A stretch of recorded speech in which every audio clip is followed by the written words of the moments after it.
আসসালামু আলাইকুম। Education Nexus 24/7 পক্ষ থেকে সকলকে স্বাগতম। তো আজকে আমরা বেসিক টপিক নিয়ে আলোচনা করব। আমরা যখন ইংলিশ যে কোনো গ্রামারের ক্ষেত্রে কিছু বেসিক টপিক আছে যেগুলো আমাদের অবশ্যই জানতে হয়, না হলে আমাদের পরবর্তীতে যে কোনো গ্রামার টপিক বুঝতে এবং শিখতে সমস্যা হয়। তাই আজকে আমরা এমন কয়েকটি বেসিক টপিক নিয়ে আজকের ক্লাসে আলোচনা করব। প্রথমে আমরা নাম্বার নিয়ে আলোচনা করব। নাম্বার শব্দের অর্থ হচ্ছে বচন।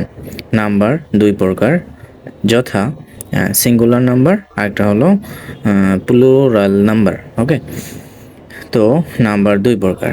সিঙ্গুলার নাম্বার বলতে একটা বোঝাবে এবং প্লুরাল নাম্বার দিয়ে একাধিক, দুই বা তার বেশি বোঝায়। অর্থাৎ একটি বোঝালে সিঙ্গুলার, আর যখন একাধিক বোঝাবে, দুইটা, পাঁচটা, দশটা, যাই হোক, এটা হবে প্লুরাল।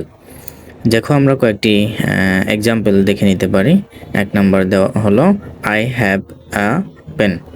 এটা হলো সিঙ্গুলার, কারণ এখানে একটি কলম বোঝানো হয়েছে, সুতরাং এটি সিঙ্গুলার। দুই নাম্বার হলো আই হ্যাভ টু পেন্স।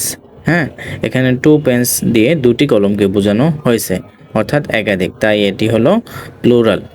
তো আমরা এখানে কয়েকটা সিঙ্গুলার প্লুরালের উদাহরণ দেখে নিতে পারি। ওকে, তো নেক্সট টপিক যেটা নিয়ে আমরা দেখব সেটা হলো পার্সন। পার্সন শব্দের অর্থ হলো পুরুষ। পার্সন প্রধানত তিন প্রকার। এগুলো হলো ফার্স্ট পার্সন, সেকেন্ড পার্সন এবং থার্ড পার্সন।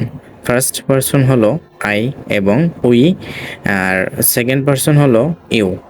আর এই যে ফার্স্ট এবং সেকেন্ড পার্সন বাদে বাকি সব কিছুই হলো থার্ড পার্সন। হ্যাঁ, তো সহজে মনে রাখার সিস্টেম হলো I we first person, you হলো সেকেন্ড পার্সন এবং বাকি সব third person.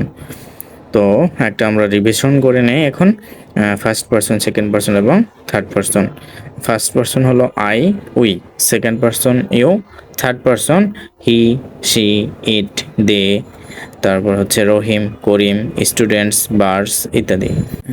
Thank you very much for watching the class. আজকের ক্লাস এ পর্যন্তই।